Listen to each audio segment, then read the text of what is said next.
you can have the other thing, which is where I am deliberately provoking that. I can be the person that is dumping my stuff on somebody else, or accusing them, or blaming them, or all that sort of stuff. Well, through negligence. Through negligence, you know. So this is, we can either do it by accident or we can do it by design. But if you've created the system, the agreement, the enterprise architecture that says this is the way we operate, is we do this. But then you also need to back it with a whole lot of other things, like how do you handle conflict?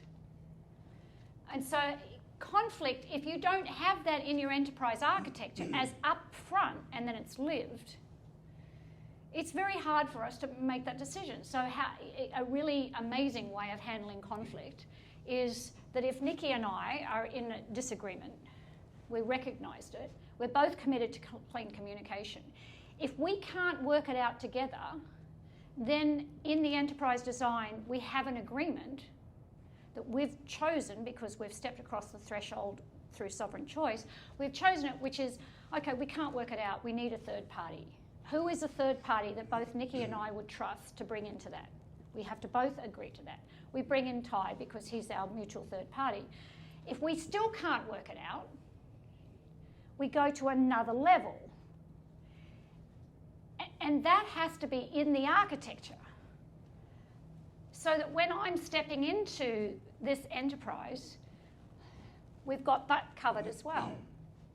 And so how you create the safety is that if this is what you're purporting to be, and how you're acting in the world has to be coherent. Which also means that there has to be a safety for people that are in the enterprise to turn to the steward and say, you're telling me to do this, but you're not doing it. And that bothers me. And for that communication to be okay. Which means the steward leader needs to have the capacity to make mistakes and know it, and not, want to be Superman bulletproof or whatever else, all of that sort of stuff.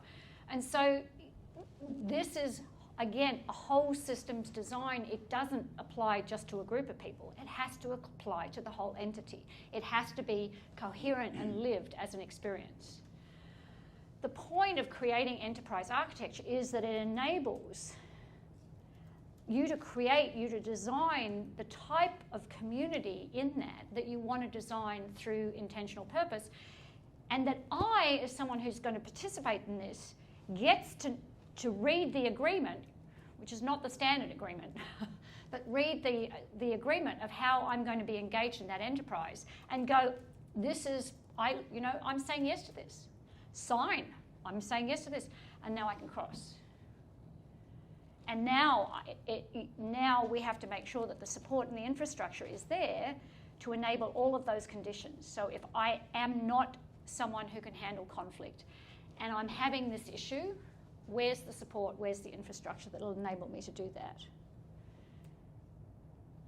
Who do I put my hand up and say, this happened, Bob just, and I had this terrible experience and I don't know what to do, and how do I do it? And how do I manage through that? And how do I get support to have that type of conversation?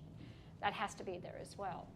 Because if you're just thrown in the deep end and you don't have access, because a lot of people don't have access to advanced communication skills, it's a learned life experience. Yeah.